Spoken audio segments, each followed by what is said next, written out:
Un lanceur d'alerte est un individu ou un groupe d'individus se servant d'Internet pour révéler des comportements illicites ou dangereux pouvant constituer une menace pour le bien commun, comme l'homme, l'économie, la société ou encore l'environnement. Ce terme français a été inventé dans les années 90 par les sociologues Francis Chatraynaud et Didier Tony et popularisé par André Sicola dans les années 2000. La création de cette notion vise à la différencier des termes dénonciateur, sincère et délateur, intéressé. Au fil de la multiplication d'affaires et de scandales, des Pentagon Papers en passant par les révélations d'Edward Snowden, les deux concepts tentent à converger dans les discours publics. La dénonciation des exactions est inscrite dans l'ADN des États-Unis. Il n'y a pas plus américain finalement, explique Alison Stanger, chercheuse en sciences politiques au Middlebury College. En effet, le rôle du lanceur d'alerte est gravé dans l'histoire et représenté dans les films hollywoodiens, notamment dans les années 2010, avec 9 films au total. L'un d'eux, un documentaire nommé Citizen4, retrace les révélations d'Edward Snowden faites en 2013. Employé de la CIA et de la NASA à l'époque, il a révélé l'existence de plusieurs programmes de surveillance de masse américaine et britannique à la documentaliste Laura Poitras et à des journalistes du Washington Post et de The Guardian. Par la suite, Snowden va être inculpé par le gouvernement américain sous les chefs d'accusation d'espionnage, vol et utilisation illégale de biens gouvernementaux. Il s'exile à Hong Kong puis en Russie. Quand moi j'ai fait ces révélations, je parlais dans le contexte de toute cette histoire de la surveillance, de la collecte d'informations à une échelle massive pour la collecte des profils de la vie privée de tout un chacun par le gouvernement et par les entreprises.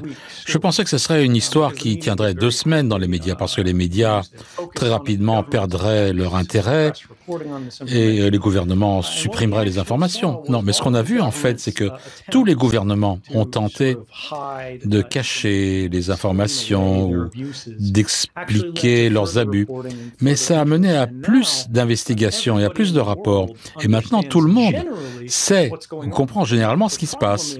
Le problème d'avoir cette compréhension totale de quelque chose qui est tellement technique et compliqué, ça ne suffit pas pour vous protéger. Mais ce qui a véritablement changé de façon vraiment extraordinaire depuis 2013 jusqu'à aujourd'hui, c'est que tout le monde est au fait que Google, Facebook font des choses qui ne sont pas bien. Un autre scandale ayant éclaté est celui du Pentagon Papers en 1971. Un document secret défense remis en partie au New York Times par Daniel Ellsberg prouve que le gouvernement américain a volontairement organisé une escalade du conflit au Vietnam avant l'intervention officielle des USA en 1965. La Cour suprême a donné raison aux journalistes.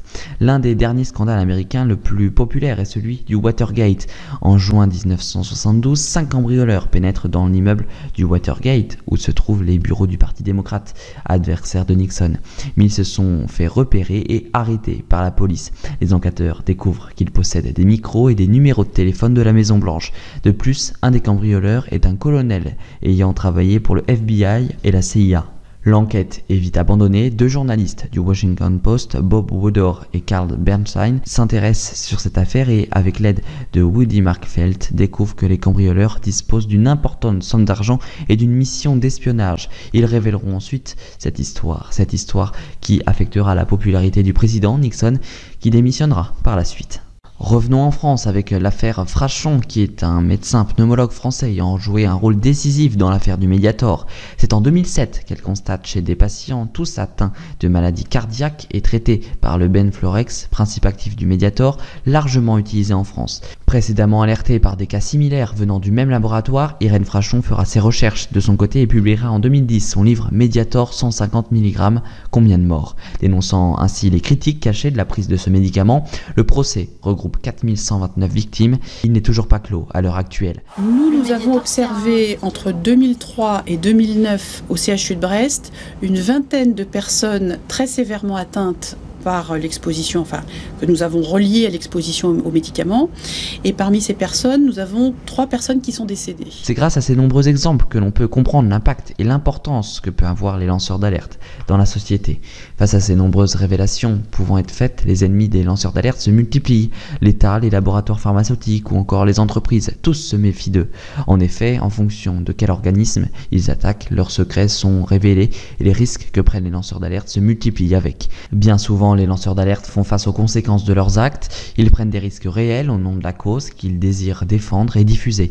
Ils mettent souvent en risque leurs états financiers ou physiques, la tranquillité de leur famille ou de leur couple, leur sécurité personnelle et leurs images. Certaines institutions accusées vont même jusqu'à poursuivre ceux qui ont lancé l'alerte afin de les censurer. Ce sont des poursuites bâillons. Par la suite, les lois ont été mises en place afin de les protéger.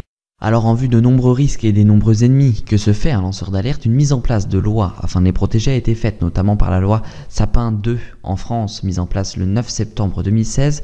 Tout d'abord, ils ne peuvent pas recevoir de représailles professionnelles ni personnelles. Si le lanceur d'alerte est viré, il sera réintégré au marché de l'emploi. De plus, leur identité est gardée confidentielle à 2 exceptions. Soit le lanceur d'alerte divulgue lui-même son identité, soit l'autorité judiciaire la réclame. Si quelqu'un autre que cela diffuse des éléments permettant de l'identifier, il est alors condamné à 2 ans d'emprisonnement et à 30 000 € d'amende.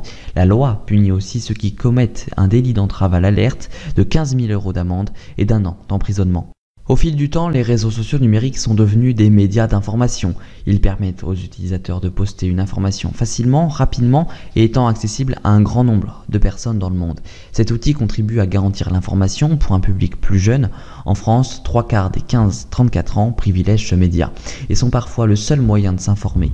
En effet, dans les régimes autoritaires, ils deviennent indispensables afin de contourner la propagande médiatique et de s'informer librement. De plus, ces réseaux ont la possibilité inédite de pouvoir amplifier les témoignages et les actions des lanceurs d'alerte. Ils ont contribué à l'émergence du mouvement planétaire MeToo, dénonçant ainsi les scandales. Aujourd'hui, la fiabilité de l'information est mise à mal. En effet, les réseaux sociaux ont favorisé le développement des théories complotistes, mais aussi des fake news, des informations qui sont manipulées ou créées toutes pièces. Cela fera l'objet d'un prochain épisode de votre série de l'été.